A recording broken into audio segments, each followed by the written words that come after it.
So you're thinking about becoming a lifeguard. That's awesome. It's a role that demands focus, strength, and a whole lot of calm under pressure. Now, the certification test? It's designed to be tough, and for a very good reason. But it's absolutely not impossible. With the right game plan, you can walk in on day one feeling confident and ready to crush it. Let's break down exactly how we're going to get you there. In this quote, man, it gets right to the heart of it. This isn't just about being a great swimmer. It's about taking on a profound responsibility. The entire training process, every single drill, is built around this one serious fact. Respecting that challenge is the very first step to overcoming it. To guide you, we've broken this down into 5 key stages. First, we'll get into the lifeguard's real purpose. Then, we'll tackle those physical prerequisites. After that, we'll build your training plan, cover how to ace the class and exams, and finally, take a look at what happens after you're certified. Think of this as your personal roadmap to success.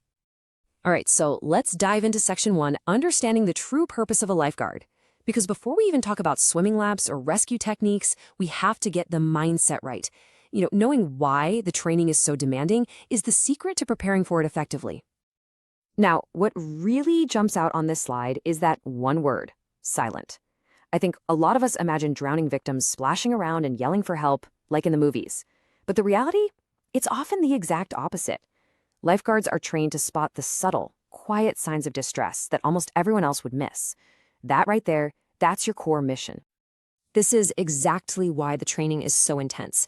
It really boils down to 3 things. First, you need the raw physical ability to get to someone fast. We're talking seconds.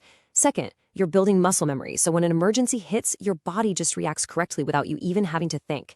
And third, mental toughness, the ability to stay calm and make critical life-saving calls when the pressure is on. Which brings us to Section 2, the part that, let's be honest, makes a lot of people nervous, the physical prerequisites. But let's try to reframe this, okay? These aren't just hurdles to clear. They're the foundational skills that your entire training is going to be built on. So let's break down exactly what they are. So what does it actually take to get in the door? On the very first day of your class, before you even learn a single rescue, you have to prove you've got the basic goods. These aren't suggestions, they're absolute non-negotiables. It all comes down to these 3 core tests. First up, a continuous timed swim, usually about 300 yards. Then you've got to tread water for 2 full minutes without using your hands. This is all about leg strength. And third, the one that trips up so many people, the famous, or maybe infamous, brick test. Okay, let's just stop and really focus on the brick test. Because honestly, if you can master this, the rest will feel so much easier. It's designed to simulate retrieving a person from the bottom of the pool, and it is a true test of your technique, your strength, and your ability to stay calm when your lungs are burning. And this is the culprit, a 10-pound brick. Now, 10 pounds might not sound like a lot on dry land, but the test itself is a monster. You have to swim about 20 yards, do a surface dive to the bottom, grab it, and then kick all the way back on your back, holding it with both hands. It is a serious test of lung capacity and pure leg power. But here's the good news. You can totally train for this. Focus on an efficient surface dive, that's a tuck or a pike, to save your oxygen. Build up that leg endurance with lots of kicking drills, and practice holding the brick tight against your chest to cut down on drag. Remember, this test isn't about brute force. It's all about using smart, efficient technique. All right, so you know the why behind the training, and you know the what of the physical tests. Now for Section 3, building your actual blueprint. The goal here is to show up on day 1 already prepared, not to try and get in shape during the course itself. And as you can see, your training plan doesn't have to be some crazy complicated thing. Just aim for about 3 sessions a week. In the pool, mix up long endurance labs with short, fast sprints. On land, focus on functional strength. Exercises like squats, lunges, and planks are perfect. And this is crucial. Practice specific techniques like swimming with your head up to scan the water and mastering that egg beater kick. But listen, being physically ready, that's only half the game. As this slide shows, your mental prep is just as important. Seriously, walking in with some basic first aid knowledge, visualizing yourself succeeding, and knowing how to calm your own nerves, that stuff can be the difference between passing and failing. The two go hand in hand. So how do you get your head in the game? Well, here are a few killer strategies. Actually, visualize yourself calmly passing the swim test. Practice some slow, deep breathing to control your nerves. And please never forget this. Your instructors want you to pass. They're on your team.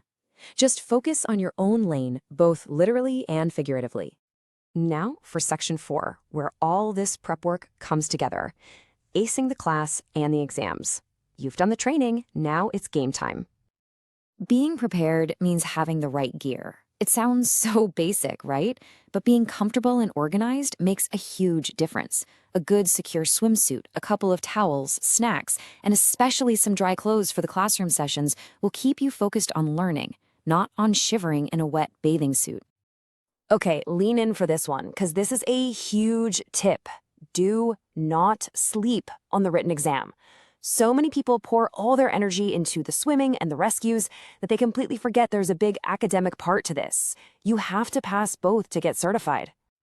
Think of this slide as your personal study guide for that written exam. You will absolutely need to know the difference between active and passive victims, master your CPR and AED steps, and pay very close attention to those legal concepts like duty to act. Those are almost guaranteed to show up. And for the final practical exam, those rescue scenarios, it all comes down to this simple 4-step process. First, listen to the entire scenario before you jump in. Second, scan. Always scan. Third, choose the right tool for the job. And fourth, communicate clearly. The instructors are looking for calm, controlled, and deliberate action, not frantic, fast moves. Finally, let's talk about what happens after you pass, because earning that certification, well, that's not the finish line. It's really just the starting block. Once you have that certification, you'll start getting training that's specific to your new pool or beach. You'll also be responsible for keeping your skills sharp and renewing things like your CPR certification. The real takeaway here is that the learning never, ever stops. You're joining a community that's dedicated to being ready at a moment's notice. And this quote just wraps it all up perfectly. Every lap you swim, every practice rescue you do, all that studying, it's an investment in your future self. You're building the skills and the muscle memory you'll need long before an emergency ever happens. So there you have it. That's the blueprint. From understanding the why, to mastering the physical tests, to acing the exam, you have a complete plan for success. The only question left is the one right there on the screen. Are you ready to save